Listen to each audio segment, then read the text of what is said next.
Мындай айтып жатсыз ғой, өйстіп жүріп оқытып жіберетін сияқтысыз ғой бәрібір. Бірақ әке, мен бір нәрсе сұрайын деп едім. Сұрайын. Рұқсат бересіз ба? Ай, жақсы нәрсе болса неге бермеске? Келіңіз екеуміз ана жоға шақырған жерге барайық. Барыңдар, рұқсат, оған рұқсат.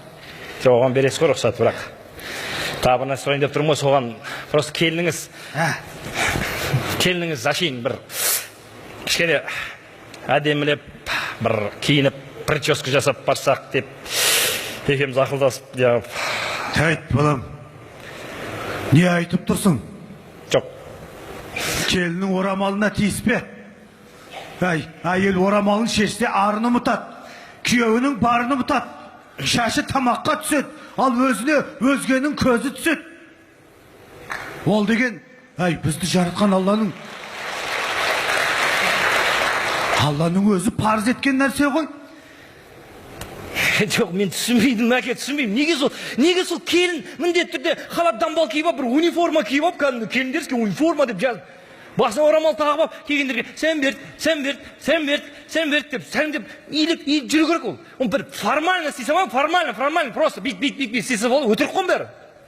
Сонша азаптап не болды сонша оны? Адам ғой оларда.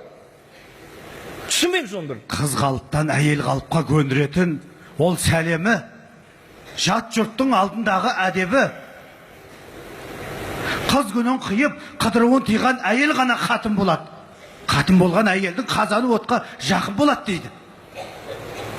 Құрсағын кеңейтіп бала тапқан ана болады.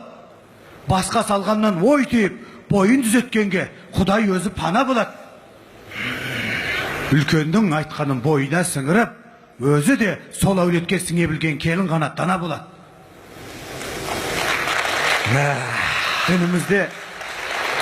Дінімізде әйелдің ашық-шашық жүрмеуін оларды төмен санағандықтан емес, керісінше қорғау, абырой беделдерін сақтау мақсатында бұйырған. Әйел әдемі қылып орамал тағуымен көрікті, жарасымды қылып ұзын киюімен ибалы.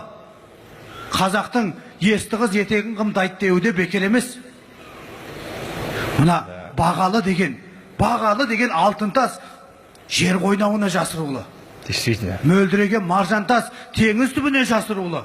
Енді бағалылардың бағалысы, көріктілердің көріктісі, асылдардың асылы әйел затының да ашық-шашық жүруі құптарлық іс емес, балам.